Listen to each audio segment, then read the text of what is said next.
Hi guys, today's show is brought to you by Audible. Audible is offering our listeners a free audiobook with a 30-day free trial membership. Just go to audibletrial.com/musicalswithcheese and browse the unmatched selection of audio programs, download a title free, and start listening. It's that easy. It's so easy.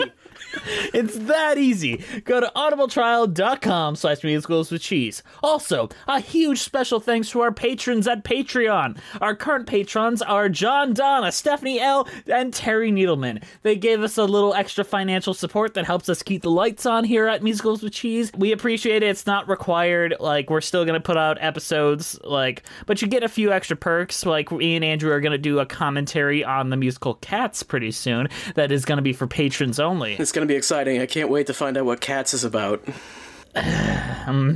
So there's some stuff coming up, and it really is rewarding for you guys to become a part of our Patreon. Also, you will notice in our description that we have an affiliate link. So how often do you guys shop on Amazon.com? I know I do it at least once or twice a week. I buy all of my weird movies on there.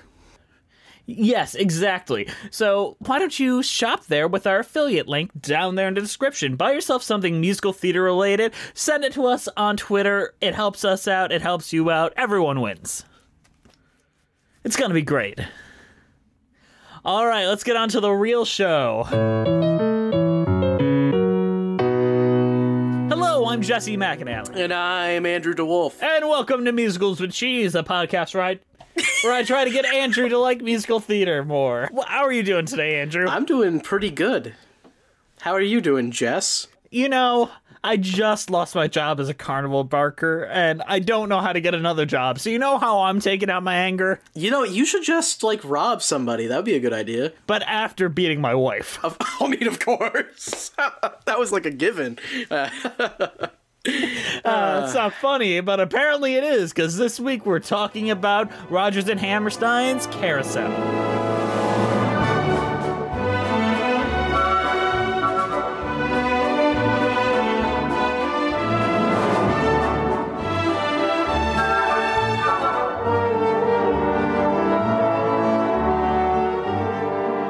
Jess has so much to say. I can see it in his eyes now. He's holding it back. All right. Carousel is the second musical by the team Rogers and Hammerstein. Basically, this is the second musical ever written in the way that we consider musicals. The first was Oklahoma, which set up all the tropes that we now see, and this is the second one they ever did. And I think this is their best. Their sophomore slump is their best work in a way, at least musically. So, the 1945 work was adapted from Ferenc Molnar's 1909 play Lilium, transplanting its Budapest setting to the Maine coastline. The story revolves around carousel barker Billy Bigelow, whose romance with mill worker Julie Jordan comes at the price of both of their jobs. He participates in a robbery to provide for Judy and their unborn child.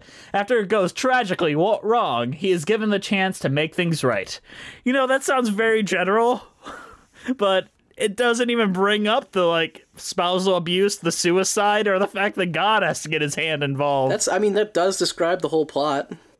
Yes, it does. What kind of name is Billy Bigelow, Julie Jordan? Who They all sound like names that? superhero names. That's true. What's the name of Here comes Billy Bigelow to save the day. Oh, God, he just stabbed himself. Okay, what's the name of the kid in Shazam? I feel like it's the same name right now. Billy Baxton. Billy Baxton, Billy Bigelow. What's the difference? Julie Jordan. I like the names. They feel musical in a way. The song, You're a Queer One, Julie Jordan. That just flows so beautifully because of that name. It's true. It's because everyone loves alliteration. But then you got people like Carrie Pipridge, who isn't, but still feels musical, and Mr. Snow, Enoch Snow. These all are names so perfectly chosen. It's true. And I've never read Lilium, but I feel like that probably doesn't translate well, and it's so Americana as well. So, Andrew, what did you think of Carousel? Your first just thoughts. Well, it feels like an old musical. It's got all the tropes that you'd expect there to be. They're all there. My main complaint is there's not very much carousel in it. In fact, I don't think we ever see a carousel in the entire thing. In the opening overture, but Andrew watched the Kelly O'Hara, Nathan Gunn, Jesse Moore concert production that they had on Lincoln Center. Yeah, and there wasn't very much in the overture there. It was shots of outside, I'm pretty sure. I don't even understand. Like, is the carousel supposed to be a metaphor for life? Like, we're just spinning ride round, baby, ride round? No, definitely not. I think the carousel is... It's not really anything. It's just it's in there. And they're like, what do we call this? And they're like, oh, we can't call it Suicide Island or... or like...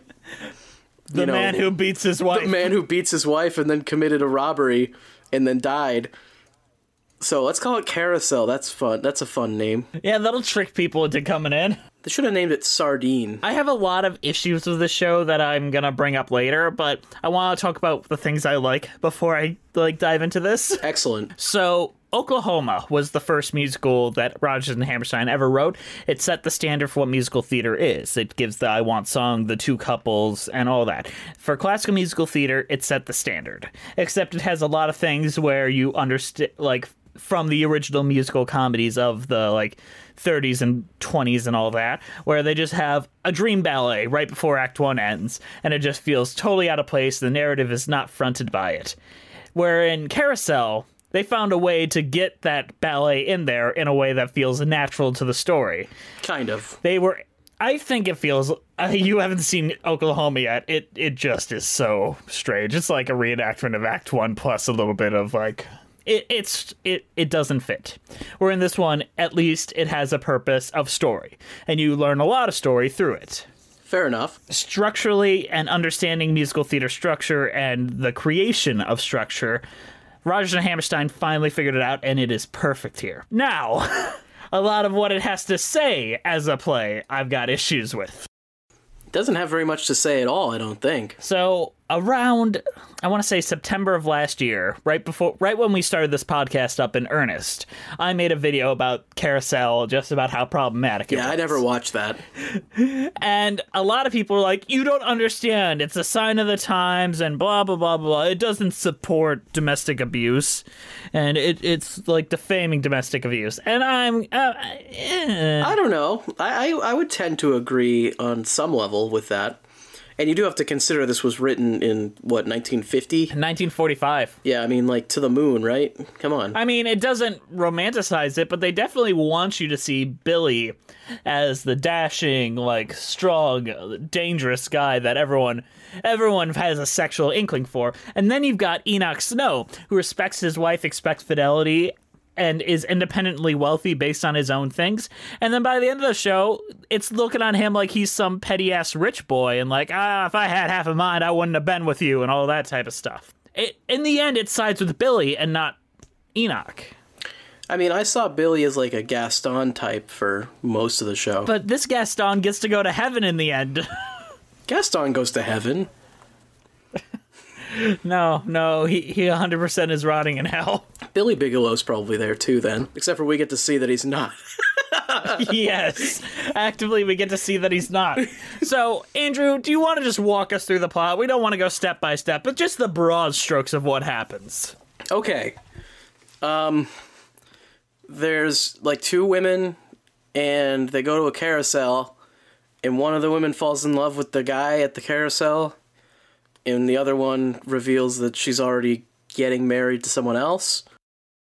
She just met a guy. They don't get married until after Julie and Billy are married. Fair enough, but Billy freaks out when he's going to have kids because he doesn't have any money, because he doesn't have a job, because he's a loser. Because he quit his job to, have sex with this girl.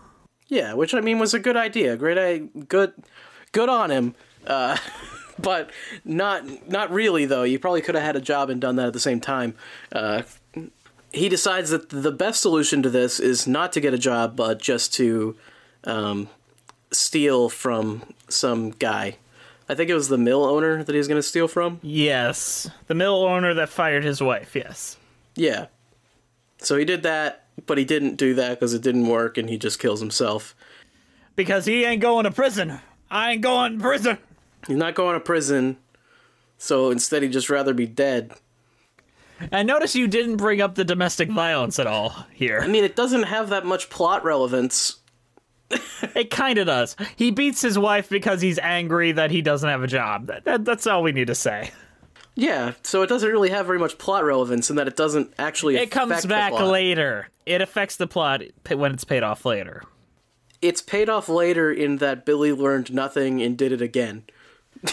Yes, exactly. So he gets to heaven and he meets what is essentially God, who is here called the Star Keeper. The Star Keeper is not God. You're entitled to go back to Earth for one day to, like, fix up shit. And he's like, okay, can I go see my daughter? And he's like, yeah, but she growed up because up here, 1 minute is 1 year, and it's been 15 minutes. So she's 15 now. It's been 15 minutes.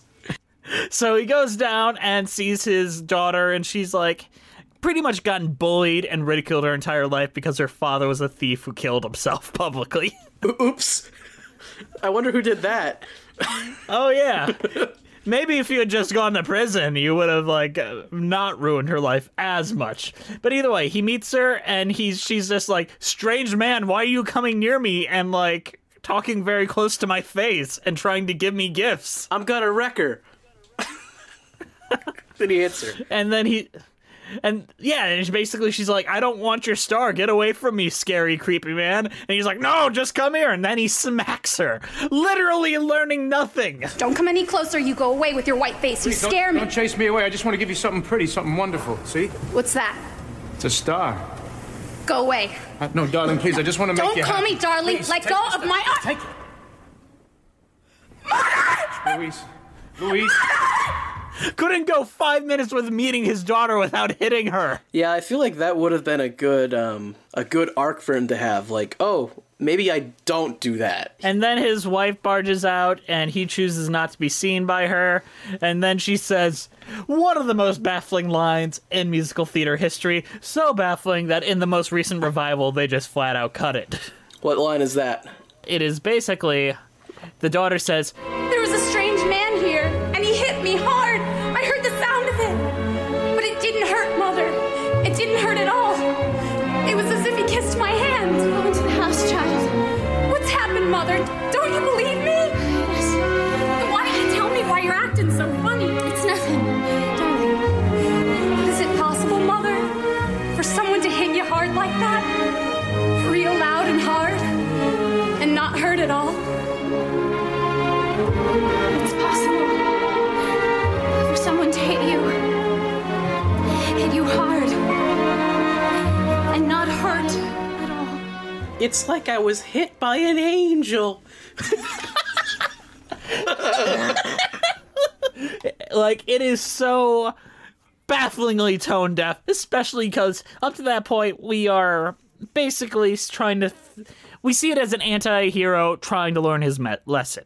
But that was the moment when, no, it's good that you hit your wife. You gotta keep him in line. It's a way of showing love is basically what that line is cementing. Jess, have you ever really loved someone? I'm about to love you if you don't shut the fuck up. Then I think she ends up taking the star, and I guess that helps something, right?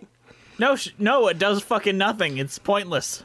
She goes to her graduation, and suddenly the Star Keeper is there giving the speech for some reason.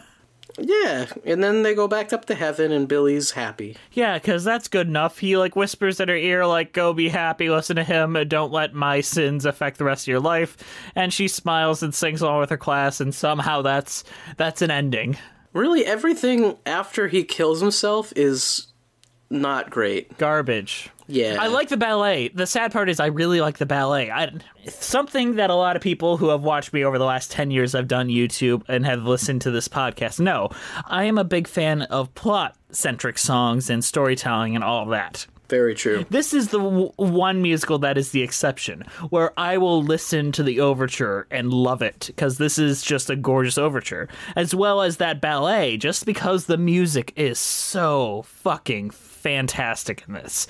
Like, it is Rogers and Hammerstein's most gorgeous score they have ever written. So much that I'm even willing to, like, overpass songs like It Was a Real Nice Clam Bake that are just brain dead moronic to have in here. But yeah, that ballet is incredible, like, because just musically alone. And after that point, it's just like, I'm done. I don't need to hear You Can Walk Alone, because there's no good songs after that. The story that's there is offensive to me on a whole level and hurts my soul to even, like, see, as well as the resolution is just brainless. My real thought is, why don't they just change it so he doesn't hit her? Like, it's not even necessary to have in there. You could just change that section a little bit and fix it. There's too much lines of dialogue, and you find with a lot of musical theater, International is one of them, they don't want you changing the book at all with any restage version. It is history, and if we go changing history, then blah, blah, blah, blah. It's like, why wouldn't we change Shakespeare? Just make it so that it sounds more normal. But people have done that, though. Have they ever changed the dialogue of Shakespeare, like, and called it the same thing? Not called it the same thing, but there's been, like, revisions of it and things like that, for sure. And there's, like, a million reinterpretations of it. Like Romeo and Juliet, which is one of the classics. Carousel as totaled by gnomes. You can't put the word gnome into carousel is the problem, so that's why that won't ever happen. So, Andrew, out of all the characters in this, who do you like the most? It could be, like, people you do, like, kind of have emotion for, or just people you enjoy when they're on screen. I like Mr. Snow. You like Enoch Snow? Yeah. He's got a lot of ambition. Somebody you can kind of look up to. Right? I mean, he kind of is Gaston, though. Like, hey, I've got these plans and stuff, and you're gonna be my wife, and we're gonna have 50 kids, and I'm gonna, like, sail all the time. But he loves and respects his wife and expects fidelity from her, and he's emotionally open. I like him a lot until that last scene at the end of the show, where he's just shown his snobby asshole because we need to like Billy. Yeah, but I mean, I forget the whole ending, like, whatever. Let's just pretend that doesn't happen. I mean, it's hard to, because the end of a show is basically the message. It's where, careful the things you say, children will listen. That's where you get the author's intent of it. And here the author's intent is, go for the dangerous asshole. He loves you. He's the one that really cares, and one will be really good for you. The one that kills himself and leaves you alone with a daughter to raise on your own. He's the one that likes you. My thought is that the whole ending doesn't happen. You're just ignoring that, cutting that out? Yeah, basically the real story ends when Billy kills himself, and everything after that is just like a fever dream he's having while he's passing out. Jacob's Ladder style? Yes. Fine. I mean, I'm fine with that too. It's a good interpretation, I think, right? And then basically the moral of the story is if you try to rob somebody, you're an asshole, and you'll die. You'll never see your child, and your wife will be angry at you. Which I think is a good moral, honestly. That's a much better moral than what we got, I guess. On one hand, I'm, like, baffled that this show is still put on. But on the other hand, the songs are fucking so good. Yeah, all the music in this is very solidly put together. I like Jigger a lot. And I don't know, he was the villain, basically. He is. He's literally coming in and into every subplot and fucking it up somehow, and I love it. He almost fucking breaks up the secondary couple. Like, if I was to make my film adaptation of this, I would cast Andrew as Jigger. I would cast myself as Enoch Snow, and Billy wouldn't be in it. Aw, you gotta have Billy Bigelow. Even the most charming actors in the world who have played Billy Bigelow can't get past the shitty things that he does. Like, Patrick Wilson is probably one of the most charismatic Broadway actors in the world, and he just hits her hard. You can't get rid of the hitting her hard part of the story. He just hits her right on the face. Now, what do you think about how surprised were you that it turned into the fantasy world of going to heaven? Yeah, I wasn't expecting that at all. I was like, oh man, they're just gonna kill the main character? That's interesting. But then it was like, oh, now he's okay. Yeah, I don't like it. It seems contrived, I guess. It's like, oh, you get a second chance because you died. And then he fucks up the second chance because he's an idiot. Was there ever a point that you felt sympathetic to Billy Bigelow? Probably near the beginning. Like, you liked him when he openly quits his job just so he can try to bang this little girl? Yeah, of course. Who wouldn't? I mean, he's charming, and I was really hoping that he would go somewhere positive from that. But no, that low level, like, it just gets even lower as it goes. I mean, he starts out as somebody who's, like, hitting on girls at the carousel that he works at, and then he goes to a ghost who beats his daughter that he's never met. Yeah, that's the arc. That's the arc. Like, Billy Bigelow seems like the type of guy where even if he knew that was his daughter, he would still try to flirt with her. Like, hey, you're pretty attractive. I mean, he kind of did. He didn't tell her that he was her dad, so... You know, it's like, it could have gone anywhere from there. We don't really know. I feel like that is the type of human being Billy Bigelow is. Like, even knowing that's his daughter, if he got even the eighth of an arousal from her, he would try to... You know. Is Billy Bigelow worse than Gaston? Gaston only killed animals. It depends on whether or not you put, like, human life over animal life. Yeah, I mean... Well, he didn't torture them. He didn't put them in a situation where they could... Well, I guess Gaston beat LeFou, who thought he was in a domestic partnership with Gaston. It depends which version you watch.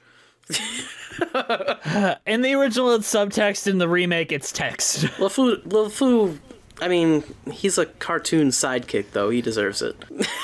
You're a queer one, lawful. No, that doesn't fit.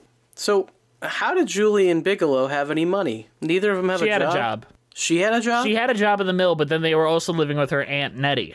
I thought the mill guy fired her. Yeah, but you still can save money, you know. How long did they save money for? Like, the description between when they meet, get together, and kiss, and married and about to have a kid is just, it's, as the book says, over a month later. Ah, over a month. That's a long period of time. Yeah, it's just vague enough to make no goddamn sense. Beyond domestic abuse, do you have any issues with the plot? Let's pretend that was gone. Is it still bad? All right, so let's say Billy Bigelow is just an unemployed asshole that doesn't beat his wife, but... Johnny doesn't drink. Yeah, if he was played by Tommy Wiseau. I did not hit her. I did not. It's not true. I did not. Well, I mean, Billy does do that, doesn't he? Yes. I did not hit her. No. Oh, no. I did not beat her. I hit her. Actual line from the show. I didn't beat her. I hit her. Why'd you beat her? I didn't beat her. I would never beat a little thing like that. I hit her. Why? Well, you see, we'd argue, and she'd say this, and I'd say that, and she'd be right, and so I'd hit her. Are you sorry you hit her? I ain't sorry for anything. Totally relatable. Oh, God forbid a woman be right in a situation. Hashtag relatable. I like a lot of the personality of Billy Bigelow. And it's just a small pile that stacks up. Like, probably his most hateable moment, even despite everything, is when he's about to rob this guy with Jigger. And they're just killing time, and he's like, let's play a game of cards just to pass the time. And he's like, all right, I don't have money. He's like, how about you owe me credit for it? And then he exceeds the amount he was gonna get from this robbery anyway by losing and just keeps going. It's like, okay, now's the time you just leave, I think, right? Literally, the show takes initiative to pour salt on the wound and make you hate this guy. They have that, and then they also have that the guy who they were going to rob wasn't even going to the place that they were going to rob him from or whatever. Literally the most incompetent robbers in the world. Does Billy do one right thing in this entire show? Yes. He kills himself. First try. That's not funny, guys, okay? That's a joke. Yeah, suicide is a real thing, and so is domestic abuse, and yet this show treats it like throwaway gags. Yeah. Not since She Loves Me have I seen a more flippant suicide. I mean, this is a lot like The Room the more I think about it. Yeah, no, because, I mean, Billy compared to Johnny is like a terrible person. Like, Johnny's great. So, fun fact, when they were putting on the show originally, they did a bunch of out-of-town tryouts, and John Raitt was the original Billy. And they were like, asking the audience, like, do you guys still like Billy? And, like, especially women, they were like, oh, yeah, we love Billy. We were on his side the whole time. And they're like, okay, why? He's like, he was just so dreamy and such a man. And I'm like, what? What? I mean, this was the age of the 40s Beatles, so... The 40s were a crazy time. Hey guys, sorry to interrupt you in the middle of the show, but I'm here to shill at you. Today's show is brought to you by Audible. Audible is offering our listeners a free audiobook with a 30-day free trial membership. Just go to audibletrial.com/musicalswithcheese and browse the unmatched selection of audio programs. Download a title free and start listening. It's that easy. Go to audibletrial.com/musicalswithcheese. This week, I am recommending Something Wonderful, Rogers and Hammerstein's Broadway Revolution by Todd S. Purdom and narrated by writer Todd S. Purdom. To download your free audiobook today, go to audibletrial.com/musicalswithcheese. Again, that's audibletrial.com/musicalswithcheese for your free audiobook. All right, folks, let's get you back to the show. Oh man, you did the whole announcement without me.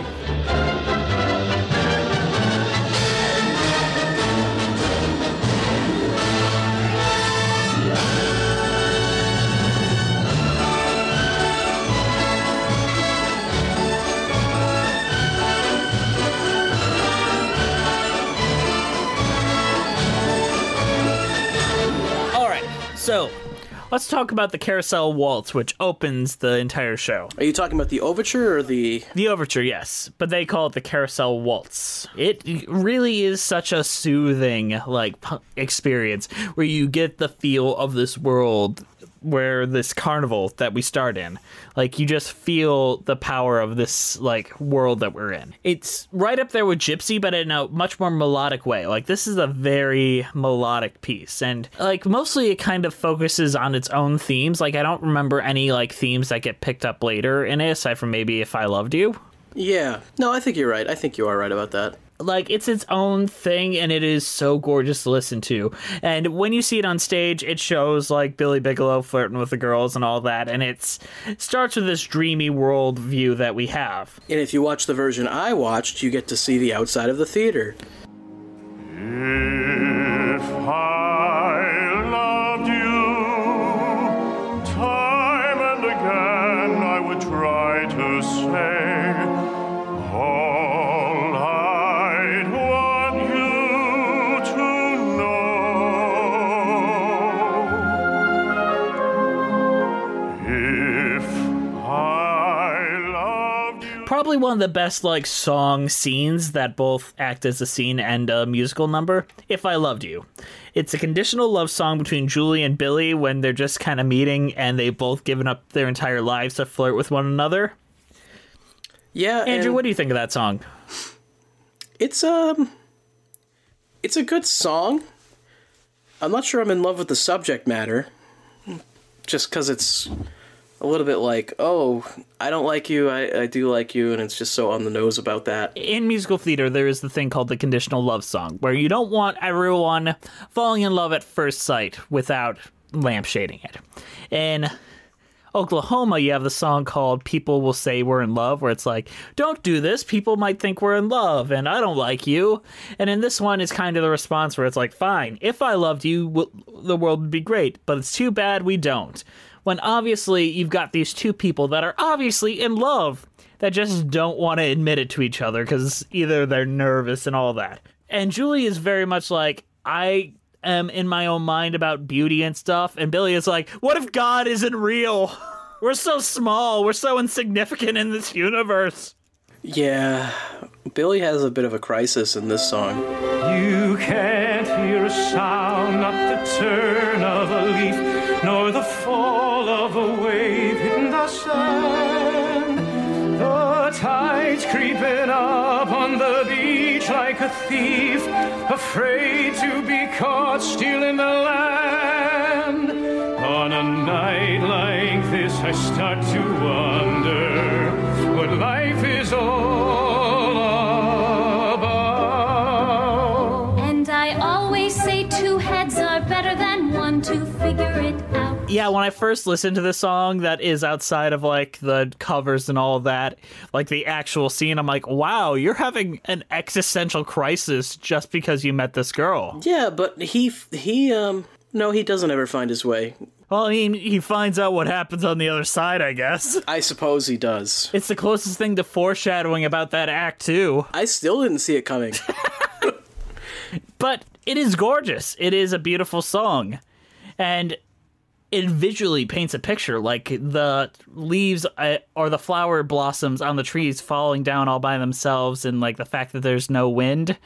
And you understand both characters very early on. Julie is a goofier like one, and Billy is like, I don't want you, I don't like this, I don't want to be in love, and you're gonna ruin my life if I were in love with you.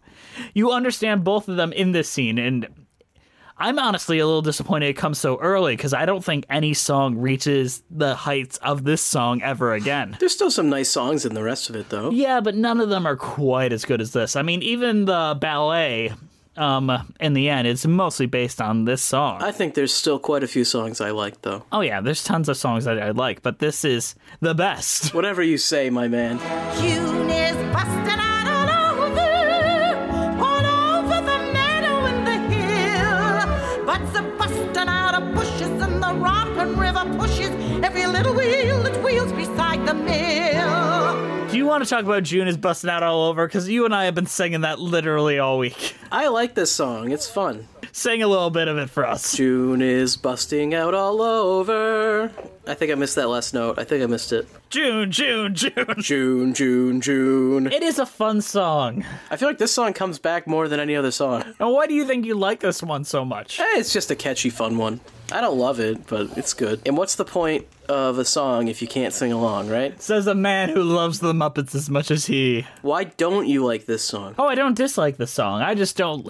Once again, you know me, I love my plot-centric songs, and this one is a little bit. It's mostly based on its cadence, like, and introducing a character that really doesn't have a place in the plot aside from giving Billy and Julie a place to stay. It's still fun, though. But it does set up the setting. It does give you the setting, it gives you the world, because basically, as much time has passed before this with Julie and Carrie and Billy, that's basically a prologue. This is the song that cements this is where we're actually starting. Yeah, in June. When the children are asleep, we'll sit and dream the things that every other dad and mother dream. Now, what do you think about Mr. Snow, like When I Marry Mr. Snow? And we'll just lump in When the Children Are Asleep as well. I think it's fun, and it has a huge amount of character for Mr. Snow in it. Like, even when you're just talking about him, like in When I Marry Mr. Snow, you get it. And then when you see him and he's just this big, broad, goofball sailor that's like, I want kids, I want a fleet, I want to make sardines. I mean, his sardine idea is great. And he's just kind of fun to watch. He's a goofy guy. You know what it kind of reminds me of is, what's that one musical we did where the guy invented something? He's like a side character who invents, like, something ridiculous. Oh, is that Merrily Roll Along where he invented the answering machine? He invents the answering machine. This guy invents, sardines? Yeah, sardines, and becomes a millionaire. But that makes him the bad choice. Go for the dangerous poor guy. Oh no, go for the guy with the money. Yes, follow the money and see where it goes. Even if he becomes an asshole, you still get half the money. But you also gotta squeeze a bunch of kids out your cooch. It's strange in a musical where the secondary couple is the more healthy couple. Is that not common?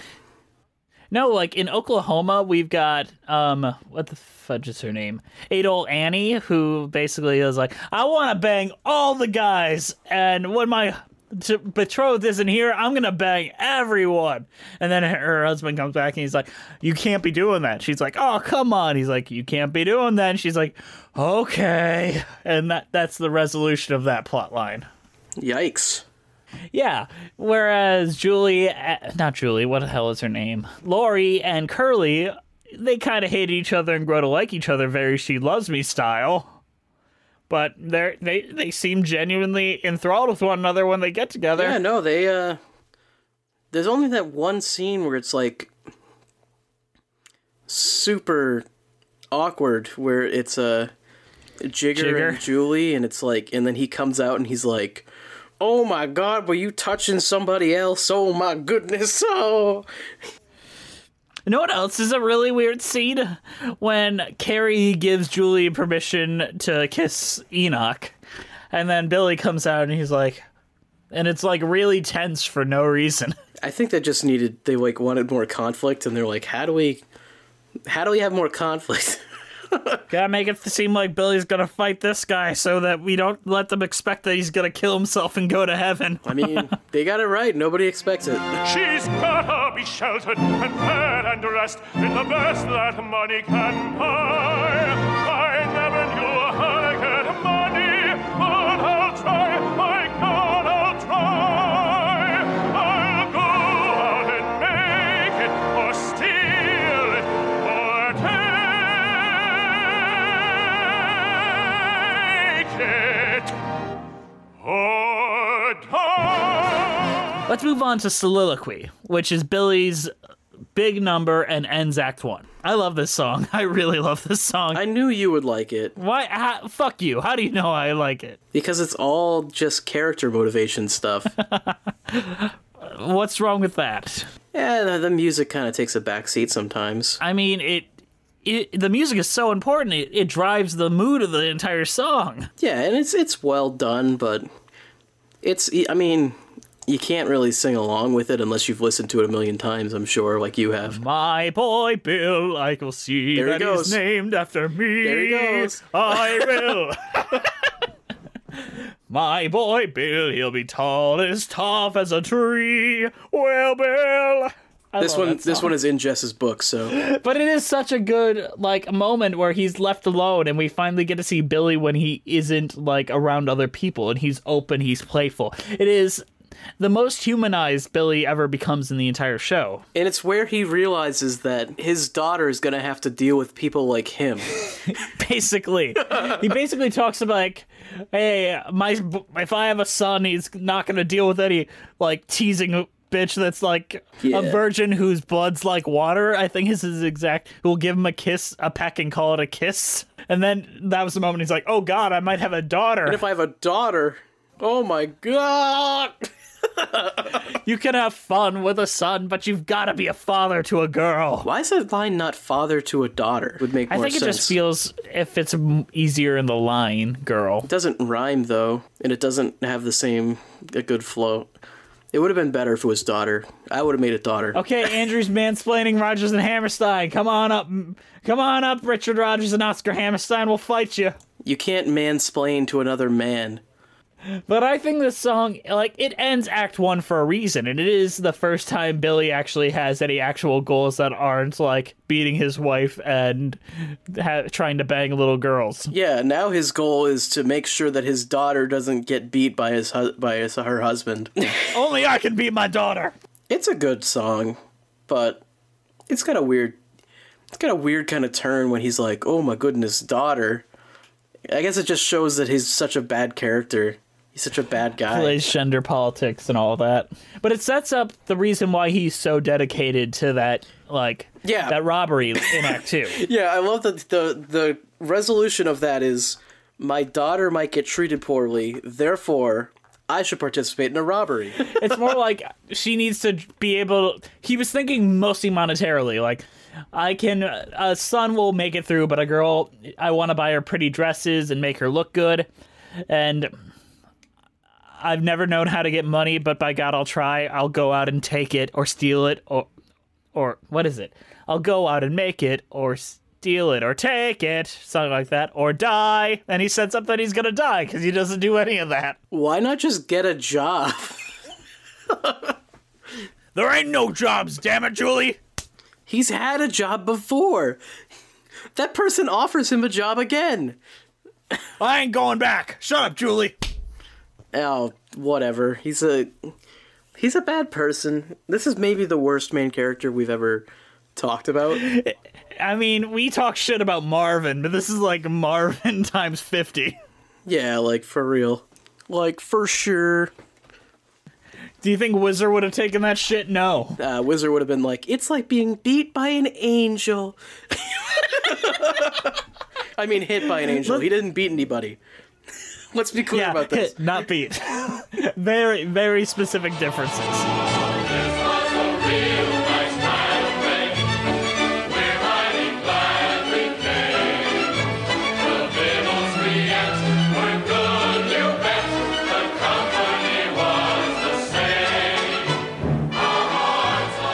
In musical theater structure, Act 2 should open with a song where everyone sits the fuck down and you don't really have to worry about the plot.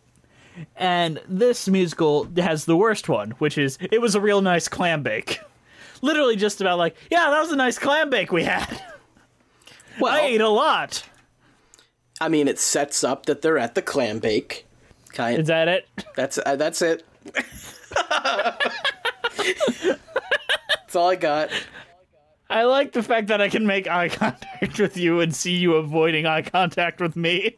I hate this song. I really do. I didn't hate it. I get its purpose, but as soon as it's on, I'm like, God, fuck this. Well, it's like back to back, like I really love Soliloquy, and I was like, I want to see what comes next. Is it gonna do it? And then it was a real nice clam bake. And we all had a real good time. And I'm like, no, kill me. Yeah, but it was a nice clam bake. Are you denying this fact? You could say that in a line of dialogue.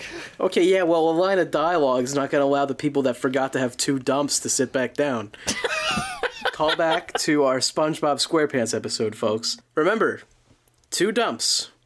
Don't go in the mid-show. The intermission. The mid-show intermission. What's the use of wondering if he's good or if he's bad? Or if you like the way he wears his hat? What's the use of wondering if he's good or if he's bad? He's your feller and you love him. That's all there is to that. So there is another song that I want to talk about that pisses me off. Of course there is, Jess. Can you guess what it is? Is it What's the Use of Wondering? Yes. Like, literally the first lines of that song are, what's the use of wondering if he's good or if he's bad? I don't like either of these 2 songs. The one where they sing, oh, there's nothing bad but a good man or whatever. And then all the ladies sing, oh, there's nothing bad but a man in general. It's just, I didn't like either of those songs. But the last line of this song is, you're his girl and he's your fella and the rest is all talk. He's beating you! I mean, somebody trapped in an abusive relationship may think that way, right? Yes, but this song makes it seem like we should be on her side. Like, yeah, she's making good points here. You're right. I concede. I win! I win the Jess podcast! Wins. Jess wins this podcast. I win most of them, though, to be honest. Honestly, that is how the dynamic of the show is. One of us trying to win by the end. I usually We both win. try to think of good points, and then Andrew usually wins. I always win. Not this time. I'm conceding this time. Because I can't defend a show where people are getting beat. I mean, hit. They don't get beat. Nobody's beaten this show.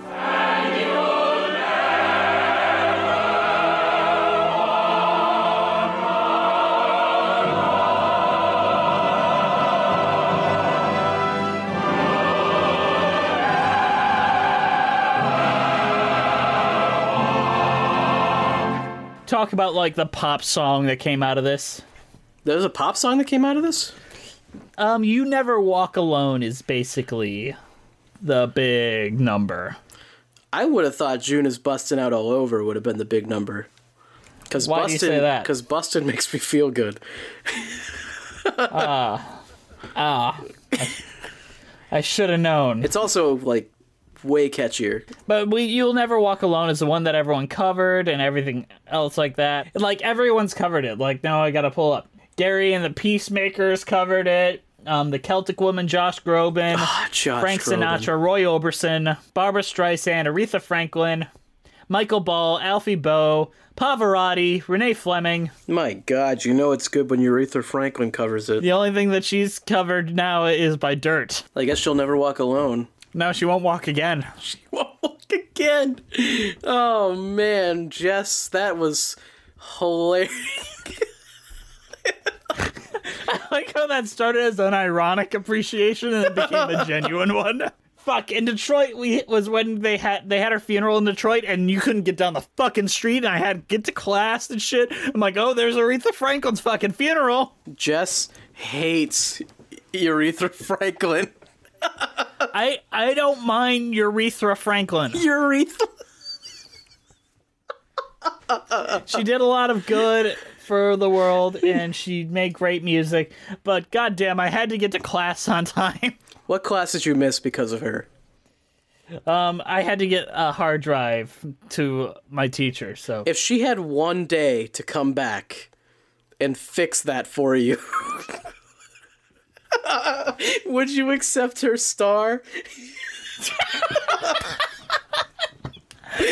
No, she'd hit me. Oh, no! It was like being hit by an angel.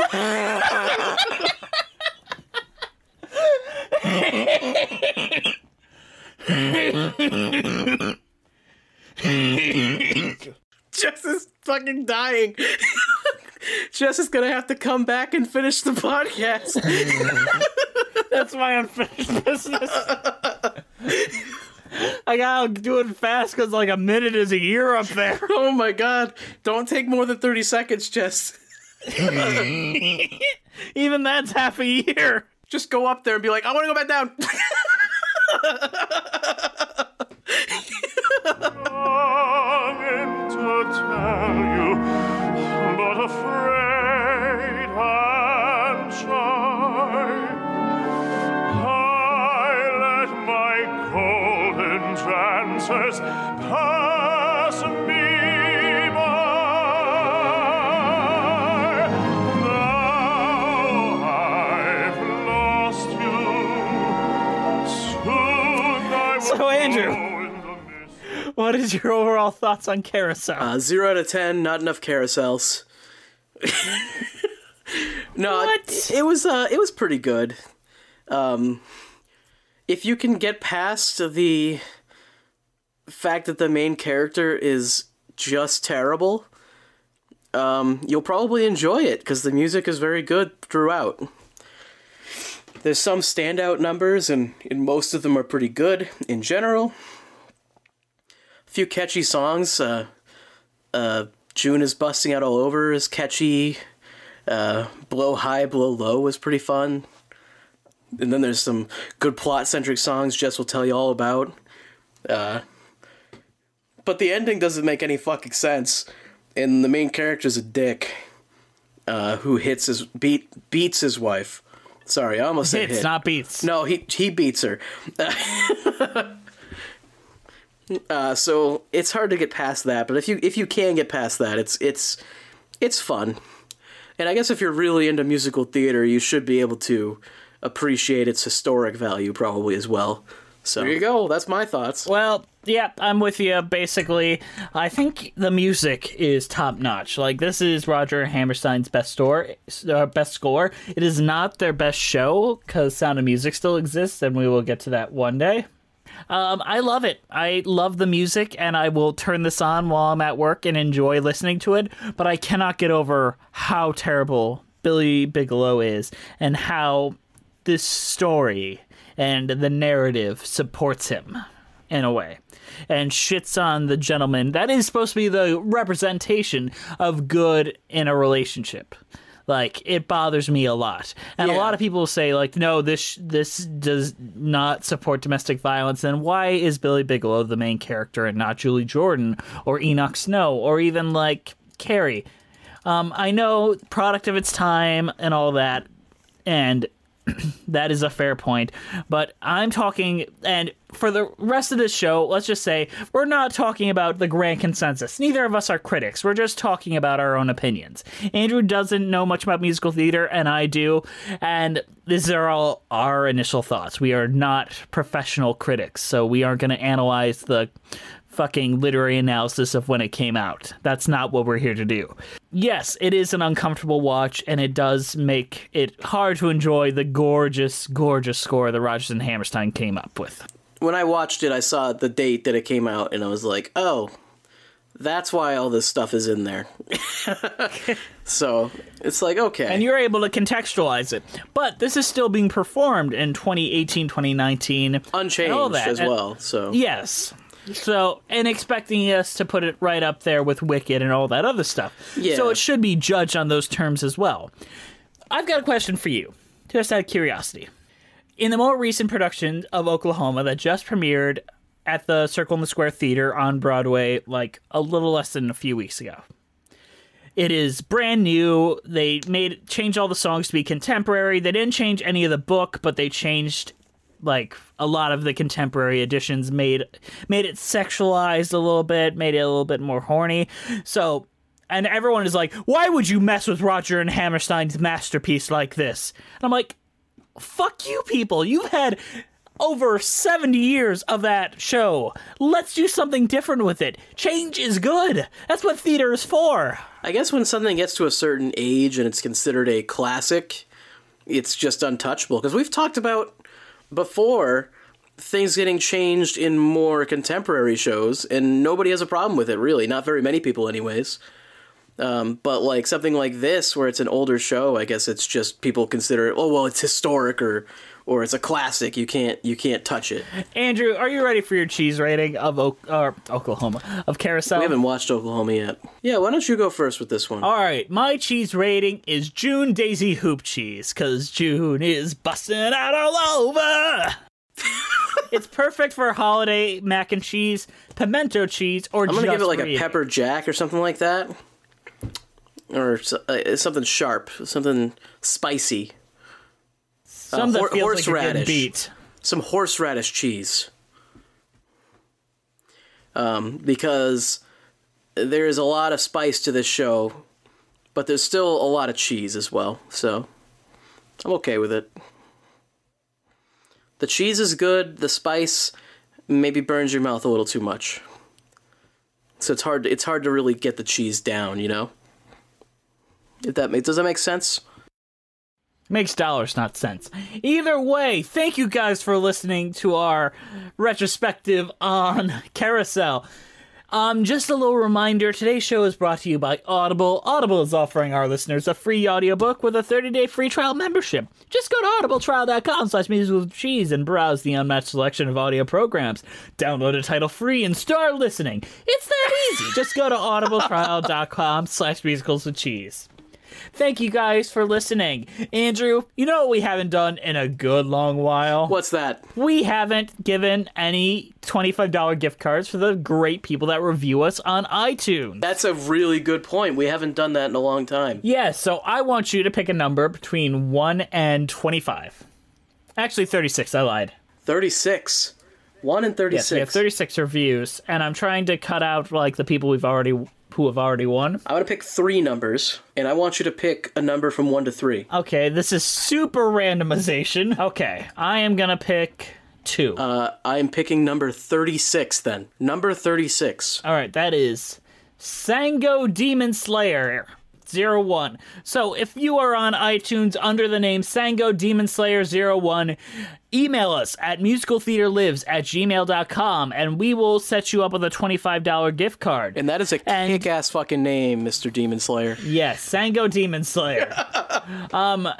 You specifically liked when we talked about Next to Normal, Falsetto, Spider-Man, and Love Never Dies. And you are excited to see us do Heathers and Les Mis one day. So come on over. We're giving you $25 on the house. Just shoot us an email and we will set you up with it. Please follow us on Twitter at Cheesy Musicals. We're on iTunes, Spotify, Stitcher at Musicals with Cheese.